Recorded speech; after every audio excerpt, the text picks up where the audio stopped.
So our first topic for today is preparation and resources. So what you might do in advance of a pipeline emergency to make sure that when you do respond to the scene, things run as safely and as smoothly as possible.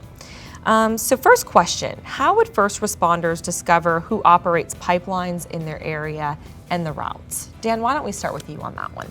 So we do a lot of emergency preparedness with our local first responders. We have, every year we'll do several tabletop drills with individual local responders.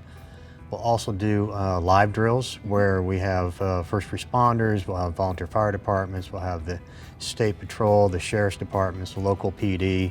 We have everybody come to during a certain designated area. And we just go through a drill as if it was a live incident. And at that time, we do a lot of education on where our pipelines are. We show them the maps. We also go through what the product is and what the dangers are of the product. Going through the decision-making process and learning how each other works is essential.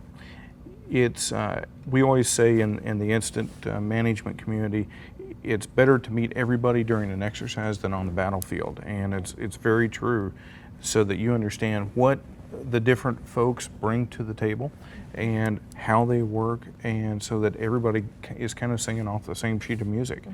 How important is it to know specifically what the product is, and how does that factor into a response? From an emergency responder perspective, it's really important to know things such as specific gravity and vapor densities. When they go in, they need to know, am I looking at a sinker or something that disperses immediately and rises into the atmosphere?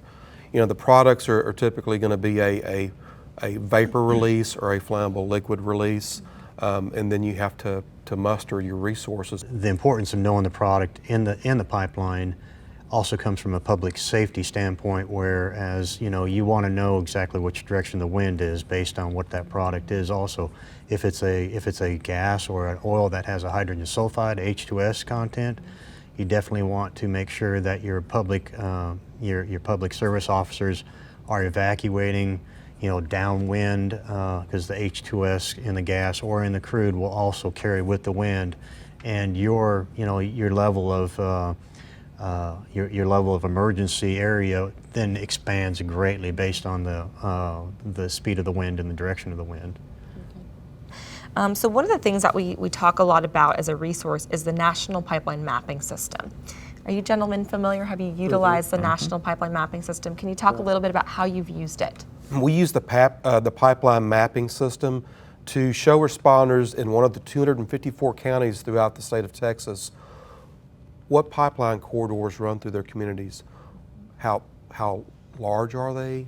When were they commissioned? What products could these pipelines contain? And that's really the basic or the bones of their operations that they need to know. What are my exposures? What are the potential outcomes if we do have a release? From the planning side of things, we're sitting down, we're looking at it to understand where things are, which will dictate to us, as we were talking about, where shelters could be, where evacuation zones are, what are the appropriate corridors. And that gives us the ability to then coordinate the whole response effort before the response even happens, so that we know where things are going to go. It's an essential part of our planning process to be able to have that. Coming from a large Houston, Baytown, Lake Charles, large industrial corridors, we had pipelines on top of pipelines, but a lot of our exposure is in rural America. That's where the farmers out there, and they inadvertently dig up a pipeline. That was one of our largest hazards that we faced, were people, digging up and damaging pipelines and causing a release. So the public awareness program brings a lot of questions up when you start handing out brochures and they get something in the mail. It's like, well, why do I have this? Well, because you have a pipeline that goes across the back of your property, and they had no clue. Or even in town, they may have a pipeline going through their backyard and they haven't a clue. The success of dealing with a live event really hinges on how much practice and preparedness and the drills that we do beforehand. If everybody knows exactly what resources are available, what role each person plays in the event, you're going to be much more successful than if you don't do those up front.